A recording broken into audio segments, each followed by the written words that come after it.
పహల్గాంలో భారతీయులపై దాడి జరిగిన తర్వాత కేంద్రంలో నరేంద్ర మోడీ గారి నాయకత్వంలో ఏదైతే మన భారతీయుల యొక్క నుదుట సింధూరాన్ని తుడిపేశారో ఆ ఆపరేషన్ సింధూర్ పేరుతోనే ఈరోజు పాకిస్తాన్లో ఉన్న తీవ్రవాద స్థావరాలపై ఒకేసారి 9 చోట్ల 21 స్థలాల్లో దాడి చేయడం జరిగింది.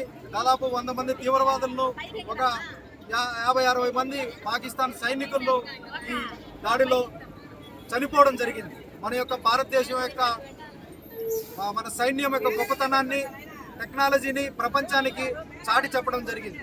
దానికి మద్దతుగానే ఈరోజు దేశవ్యాప్తంగా తిరంగా యాత్ర పేరుతో సైన్యానికి మద్దతుగా ఈ ర్యాలీని నిర్వహించడం జరుగుతున్నది. భారతదేశంలో కేంద్ర ప్రభుత్వం ఏ నిర్ణయం తీసుకున్నా దానికి భారతీయులందరూ కట్టుబడి ఉంటారనే ఉద్దేశంతోనే యాత్ర నిర్వహించడం జరుగుతున్నది. కాబట్టి మరొకసారి భారత సైనికులందరికీ కూడా రాజంపేట పుర ప్రముఖులు మద్దతు తెలుపుతున్నాం. జై హింద్, జై భారత్.